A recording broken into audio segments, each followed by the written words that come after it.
Good news po sa ating mga kabayang PUV drivers dahil extended pa hanggang weekend ang pamamahagi ng special payout ng Department of Social Welfare and Development. Ang detalye sa ulat ni J.M. Thompson. Naiiyak na nagkukwento si Arlie Manato matapos matanggap ang ayudang pinansyal ngayong araw dito sa Makati City Coliseum. Bukod kasi sa pandagdag krudo, sakto dahil graduation ng kanyang anak bukas, kaya makakapag-celebrate sila ng kanyang pamilya.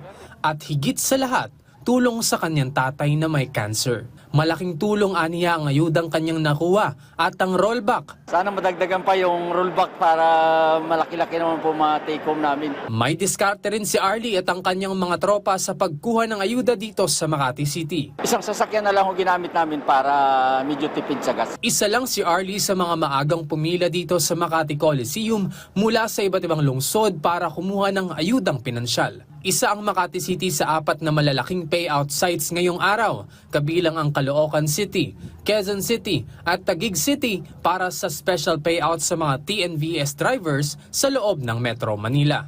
Handa ang Makati City LGU sa mga maaaring maging aberya dahil mahigit sa 10,000 TNVS drivers ang kanilang inaasahang kukuha ng 5,000 cash assistance. Ngayon ang pangatlong araw ng special payout para sa mga transport sector sa Metro Manila. Noong Martes nagsimula ang special payout para sa mga tricycle drivers at kahapon ay para sa mga jeepney drivers. Tuloy-tuloy naman sa pagsisiguro ang Department of Social Welfare and Development o DSWD na makatatanggap ang lahat ng qualified drivers. Samantala, dahil sa mga problema ng ilang driver sa kanilang pangalan, birthday o address sa kanilang ID, nilinaw na Director Edwin Morata ng Crisis Intervention Program kung bakit kailangan ng ganitong verifikasyon. And we need to ensure that the right person is the right one who claimed the right assistance for the right intention. At we cannot just give the money because nag-appear sila. At we cannot just give the money because kailangan kong iparik ang pangalan. Kasi baka mamaya may mag-claim, nakita ang pangalan sa, pinupost kasi namin siya. May nag-claim na siya si Edwin Morata, pero wala kaming basis of anything, nag-produce siya ng ID, whether peke siya or hindi. Nagsabi siya, si Edwin Morata ako, nabayaran namin. Paano po pag dumating po ang totoong Edwin Morata, din na po siya maklaim. So these are the concerns po na kinukonsider namin. Nagdagdag na rin ang panibagong schedule hanggang Linggo para sa special payout sa mga hindi pa nakakakuha ng kanilang cash relief assistance. Siguraduhin ang oras at araw ng inyong payout sa inilalabas na listahan ng DSWD o LTFRB na makikita sa kanilang official Facebook page. Sinisiguro naman ng Department of Energy na sapat ang supply ng langis sa bansa kasabay ng iba't ibang paraan upang matulungan ang mga motorista.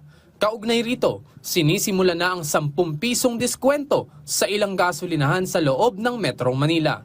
Testing muna yung system sa Metro Manila, and if within this week we notice that it's naayos na yung mga problem areas, then we can roll it out to the rest of the country. Every liter kasi may bawas siya ng 10 piso. And then kada jeep may limit siya na 150 liters ang pwede silang mag-avail ng discount. Pag sumobra sila diyan, wala nang bawas. Pero pag within 150 liters, may bawas. Pero ang 150 is only good for 1 week. So Monday to Sunday, tapos pag hindi nila naubos yun, na-forgo na nila yan. Pag naubusan na sila, halimbawa Saturday, ubos na nila. Sa Monday naman, may panibago na naman silang 150 liters. J.M. Thompson para sa Pambansang TV sa Bagong Pilipinas.